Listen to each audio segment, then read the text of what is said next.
Hello students और बच्चा party बढ़िया ठीक। आज इस वीडियो में हम बात करेंगे क्लास 9th के टॉपिक यूनिफॉर्म सर्कुलर मोशन की। ठीक है, तो आप समझने की कोशिश कीजिएगा सर्कुलर मोशन क्या होता है। तो ये मेरे पास कोई एक सर्किल है, that is circular track. This is a circular track. ये क्या है? सर्कुलर ट्रैक है कोई। ठीक है, अब ये ट्रैक कैसे क्रिएट हो सकता है? जैसे मान लीजिए आपके पास कोई एक हॉर्स है, उसके पास 2 मीटर की कोई रोप है, तो उस 2 मीटर को रेडियस मान के वो पूरे सर्कल के चारों तरफ घूम जाएगा। ठीक है, एक कोई स्कूटरिस्ट है या बाइकलिस्ट है या आपका कोई गाड़ी वाला है, वो सर्किल बना रहा है राउंड राउंड, कोई पर्टिकुलर डिस्टेंस ले लेगा वो। ठीक है, उसके अक्रॉस वो घूमता रहेगा और एक सर्किल का फॉर्मेशन कर लेगा। This is circular track. ठीक है, इसको जरा अच्छे से समझने की कोशिश कीजिएगा। तो पहले मैं डेफिनेशन बता दूं। तो डेफिनेशन क्या होती है? When an object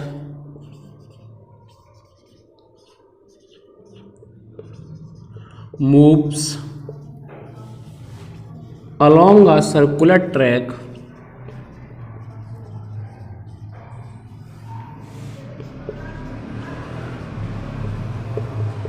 with uniform speed is called uniform circular motion. ठीक है बच्चा, स्पेलिंग देख लेना, कोई भी हो सकता है। किसी के साथ जब भी एल आया हो तो दिक्कत हो जाती है मुझे थोड़ी सी। तो जब भी कोई यूनिफॉर्म स्पीड से मूव करेगा तो उस मोशन को हम क्या कहेंगे? Uniform circular motion. हाँ, एक बात और मैं बता दूं, क्या ये एक्सीलरेटेड मोशन है? बच्चे बहुत से पूछते हैं, कंफ्यूज रहते हैं इसमें कि सर जो सर्कुलर मोशन होता है क्या वो यूनिफॉर्मली एक्सीलरेटेड मोशन होता है? तो ठीक है, हम समझने की कोशिश करते हैं। ये कोई सेंटर है बेटा, सेंटर से जो लाइन मिलाती है सर्कमफेरेंसेस को, उसे हम डायमीटर कहते हैं। तो देखिएगा, इस पॉइंट पर कोई ऑब्जेक्ट अगर मूव कर रहा है इस डायरेक्शन में, तो उसका डायरेक्शन ये होगा ए पॉइंट पर। ठीक है, इस पॉइंट पर ये होगा। ठीक है, बी पॉइंट पर इधर होगा, डी पॉइंट पर इधर होगा, और इसको हमने नाम दे दिया सी पॉइंट। ठीक है, तो डायरेक्शन हर पॉइंट पर चेंज हो रही है। तो आप सभी जानते हैं कि वेलोसिटी जो होती है वो वेक्टर क्वांटिटी होती है, मींस वो डायरेक्शन पर डिपेंड करती है। तो इस ग्राफ में डायरेक्शन एट एवरी पॉइंट, किसी भी पॉइंट पर देख लीजिए, यानी कि when we drawn a perpendicular on the circular track then the direction of perpendicular at each point changes, so it is uniformly circulated motion, यानी uniformly accelerated motion. This is uniformly accelerated motion because velocity at every point changes.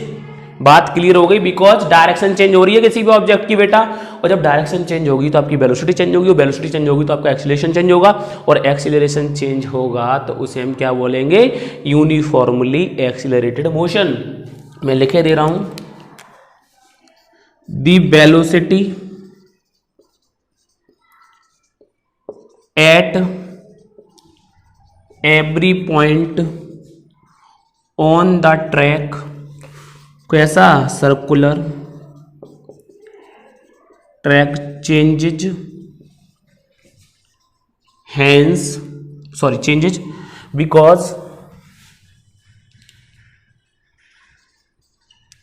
Because ये वैसे लिख रहा हूं, आप पूरा लिखेंगे, because the direction of motion of object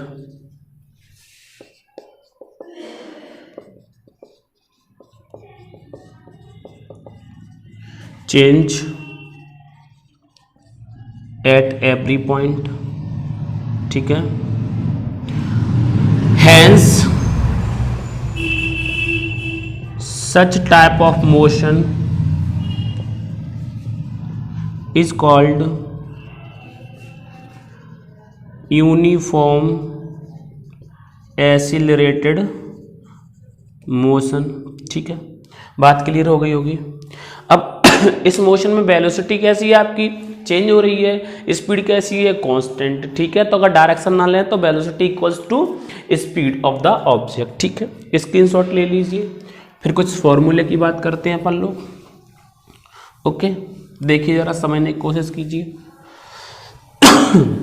मैंने मान लिया ये क्या है आपका एक ए बी पॉइंट, तो मैं मान के चल रहा हूं if R is the radius of circular track, ठीक है बेटा। तब अगर ये R है तो यहां से लेके यहां तक क्या होगी आपकी 2R, दैट इज डायमीटर, ठीक है। RR बोल दिया इसको मैंने, सर्कुलर ट्रैक, ठीक है। देन अब वो बोलता है हमसे कि स्पीड निकालिए, then speed equals to distance upon time, ठीक है। स्पीड बोल दीजिए, ठीक है, या वेलोसिटी बोल दीजिए, मैग्नीट्यूड निकाल लें, वेलोसिटी और स्पीड, वेलोसिटी का मैग्नीट्यूड, ठीक है बच्चा। मैग्नीट्यूड ऑफ वेलोसिटी लिखे दे रहा हूं मैं यहाँ पर, मैग्नीट्यूड ऑफ वेलोसिटी, ठीक है ना। तो डिस्टेंस क्या होगा, कितना चल गया वो, तो मान लीजिए ए से बी तक चले आया या ए से फिर ए तक चले आया, तो अगर मैं बात करूं तो वो डिस्टेंस होगी फॉर वन राउंड, यहां पर मैं लिखे दे रहा हूं फॉर वन राउंड, पूरी बात समझते चल रहे हैं अपन लोग, फिर क्वेश्चन करेंगे तब समझेंगे। फॉर वन राउंड डिस्टेंस क्या होगी 2πr मीन्स सरकमफेरेंस, ठीक है। टाइम कितना मान लिया हमने t, तो यहां से वेलोसिटी निकालने का फॉर्मूला हो गया 2πr/t फॉर वन राउंड, ठीक है। अब बच्चा मान लीजिए ढेर सारे राउंड हैं आपके पास, तो मैंने बोल दिया v equals to n into 2πr/t, और where n is the number of round, ठीक है। बात समझ में आ गई। अगर वो एक राउंड लगा के यहाँ पर आ जाता है तो आपका जो स्पीड होगा b या मैग्नेट स्पीड ही रहने दीजिएगा, चलिएगा, कोई दिक्कत नहीं है, क्योंकि फिर आप कहेंगे सर डिस्प्लेसमेंट जीरो हो जाएगा, तो स्पीड की बात कर रहे हैं अपन लोग, स्पीड ही कैलकुलेट करवाएगा इस टाइप के क्वेश्चंस में, ठीक है ना। चलो, तो ये हो गया आपका वेलोसिटी निकालने का फॉर्मूला। अब डिस्टेंस या डिस्प्लेसमेंट की बात करते हैं, तो डिस्टेंस फॉर वन राउंड, तो वो हो जाएगी आपकी d इक्वल्स टू 2πr, ठीक है, एक राउंड के लिए। और डिस्प्लेसमेंट का ट्रिक बता दे रहा हूं मैं अभी आपको, डिस्प्लेसमेंट फॉर वन राउंड। अब देखिए आप जहां से चले उसी पॉइंट पर आ गए तो आपका डिस्प्लेसमेंट वेक्टर क्वांटिटी होता था, तो वो कितना मानते थे अपन लोग 0। मान लीजिए आप अपने घर से स्कूल गए, फिर से घर पे आ गए और आप ये कह रहे हैं साहब मैंने निरा सारा काम कर दिया, मैं थक गया हूँ, तो आपका डिस्प्लेसमेंट क्या है 0, आपने कोई कुछ नहीं किया। तो ऐसे ही एक छोटी सी कहानी हम सुनाते हैं आपको, अच्छी कहानी है, समझने की कोशिश कीजिएगा। हम सब गोवर्धन की परिक्रमा करने जाते हैं मथुरा या वृंदावन, तो बेटा आपने देखा होगा हम यहाँ पर भी अपने शूज़ वगैरह उतारते हैं, आफ्टर कंप्लीट परिक्रमा हम लोग वहीं से उसको उठा लेते हैं, ठीक है। तो अगर फिजिक्स की भाषा में हम देखें तो वर्क डन का फॉर्मूला होता है W equals to F into s, ठीक है। डिस्प्लेसमेंट आपका कितना रहा 0, कितना रहा 0, तो F into 0 equals to 0 means आपकी तरफ वर्क कितना किया गया 0। तो आपने तो कोई वर्क किया ही नहीं, तो भगवान आपकी क्यों सुनेगा, लेकिन भगवान फिर भी सुनता है क्योंकि आप उसके बच्चे हैं, ठीक है ना। तो बात क्लियर हो गई होगी। तो distance for one round equals to 2πr, displacement for one round equals to 0, ठीक है। तो डिस्प्लेसमेंट हमेशा जब भी निकालोगे तो हाफ राउंड के लिए निकल के आएगी। अब सिमिलरली मैं यहाँ पे एक दो चीज़ों को करवा दे रहा हूँ, डिस्टेंस फॉर हाफ राउंड, तो कैसे निकालेंगे आप बताइएगा। d इक्वल्स टू 2πr/2, 2 से 2 कट गया तो d इक्वल्स टू कितना आ गया πr, मीन्स ये वाला सरकमफेरेंस आ गया, क्या आ गया, ये वाला आ गया πr। और इस कंडीशन में हाफ राउंड के लिए जो डिस्टेंस होगा वही क्या हो जाएगा आपका डिस्प्लेसमेंट। डिस्प्लेसमेंट क्या हो जाएगा आपका, डिस्प्लेसमेंट हो जाएगा आपका 2r, क्या हो जाएगा 2r, क्यों हो जाएगा बेटा, यहाँ से लेके यहाँ तक ही तो शॉर्टर डिस्टेंस है, दैट इज डायमीटर। तो डिस्प्लेसमेंट कितना हो जाएगा आपका 2r हाफ राउंड के लिए, ओके। तो बात क्लियर हो गई होगी। यूनिफॉर्म सर्कुलर मोशन समझ में आ गया। कभी कभी बच्चे ये और कहते हैं सर हमें ये बता दो कि कभी कभी सर हमारे एंगल दे देते तो उस एंगल के लिए भी फॉर्मूला समझ लीजिएगा, तो उसे हम लोग बोलेंगे एंगुलर वेलोसिटी। तो एंगुलर वेलोसिटी अगर आपको डिटरमाइन करनी है तो उसको समझिएगा, ऐसे करते हैं, ये कोई एंगल थीटा हो जाएगा आपका यहाँ पर। अब आप लोग थीटा वीटा नहीं जानते, 9th में कहाँ इंट्रोड्यूस होता है थीटा है, चलो फिर भी समझ लो। तो अगर हम एंगुलर वेलोसिटी की बात करें, जब टॉपिक चल रहा है तो उसको भी ख़त्म कर दे रहे। एंगुलर वेलोसिटी इसको रिप्रेजेंट करते हैं ओमेगा, यानी डब्लू बना के चौंच निकाल दो ऐसी। ओमेगा इक्वल्स टू, ठीक है, एंगुलर डिस्प्लेसमेंट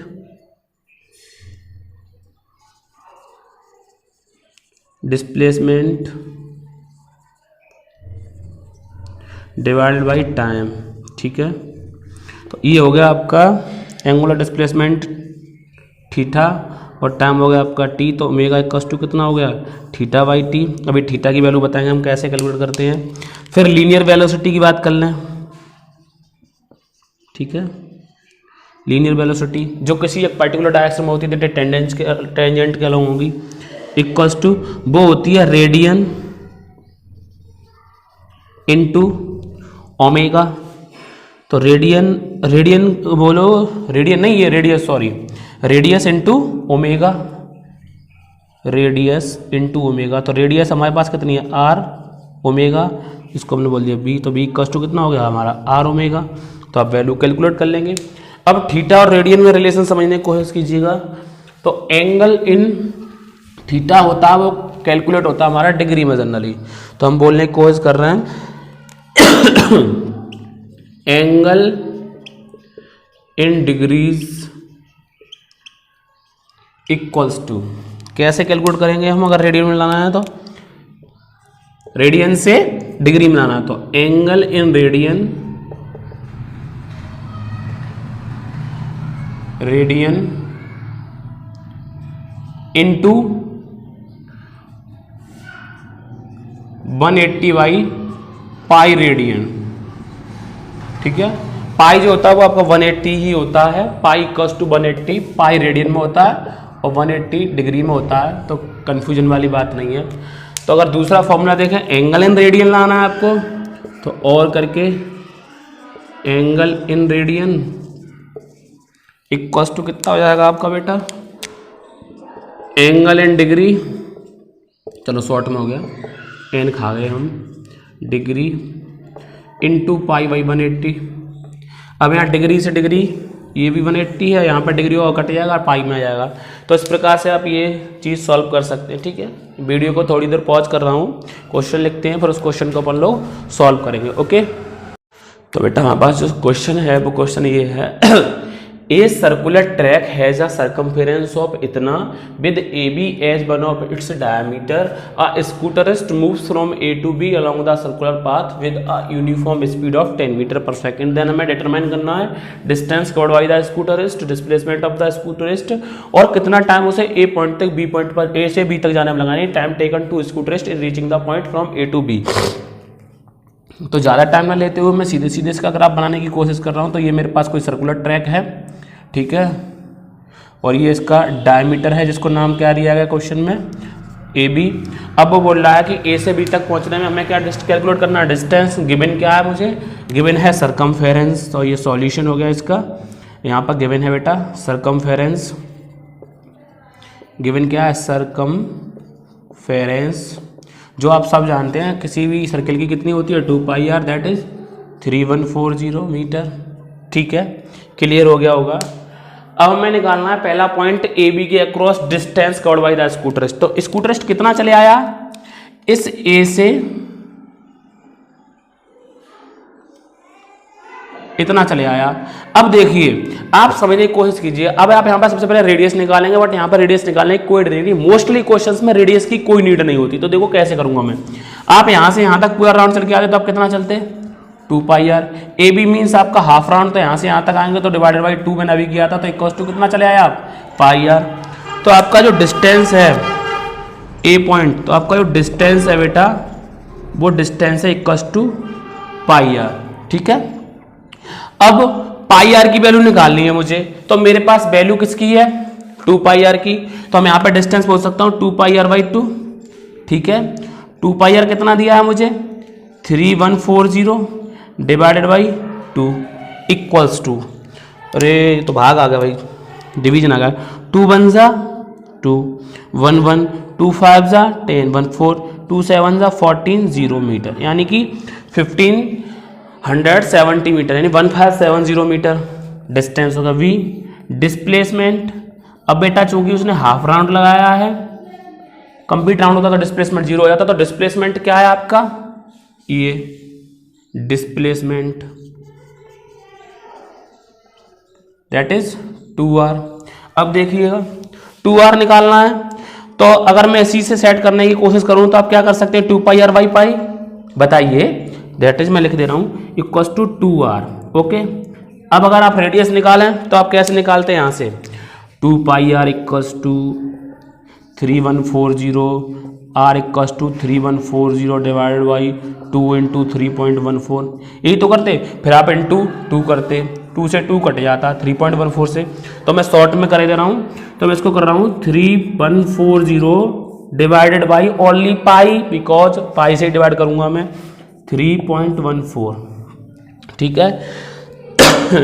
इससे डिवाइड कर दिया, कैलकुलेट कर लीजिए आप कितना आ रहा है आपका डिस्प्लेसमेंट, पॉइंट हटा दिया यहाँ से, 1 0 2 0 बढ़ गए होंगे, ये इससे 1 टाइम कट गया होगा, तो इट इज़ 1000 मीटर, ठीक है बेटा। तो कितना आ गया डिस्प्लेसमेंट आपका 1000 मीटर। अब मैं इसको रफो साफ कर दे रहा हूँ। ओके, सिंपल वे में क्वेश्चन करने की कोशिश कीजिएगा हमेशा। अब time taken to reach the scooter in from A to B, यानी ए से बी तक आने में टाइम कितना लगा, तो टाइम के लिए हमें क्या होना चाहिए, हमारे पास स्पीड होना चाहिए, तो स्पीड कितना दिया है उसने 10 मीटर पर सेकेंड। तो हमने पढ़ा है C point, speed equals to distance upon time, ठीक है। तो यहाँ से हमें टाइम डिटरमाइन करना है, तो वो हो जाएगा आपका डिस्टेंस अपॉन स्पीड, ठीक है। डिस्टेंस कितना दिया है बेटा मुझे 1570, डिस्टेंस ये, हाँ डिस्टेंस ये 1570, स्पीड कितनी दी है 10 मीटर पर सेकेंड, 0 से 0 कट गया 157 सेकेंड, कितना आ गया 157 सेकेंड, यानी 157 सेकेंड का टाइम लगा उसे ए से बी तक आने में, ठीक है। न्यूमेरिकल सभी आपको ऐसे ही करने हैं, एनसीईआरटी को न्यूमेरिकल करिएगा, जो न्यूमेरिकल नहीं है उसको मुझे कमेंट बॉक्स में दे दीजिएगा। अभी वीडियो देखें तो अभी, यानी आप जब भी देखें, कमेंट आपका जब भी होगा, कोशिश करूँगा अगर मुझे दिखाई दे जाएगा तो उसको तुरंत सॉल्व करने की। ओके, तब तक के लिए गुड बाय, टेक केयर, खुश रहिए।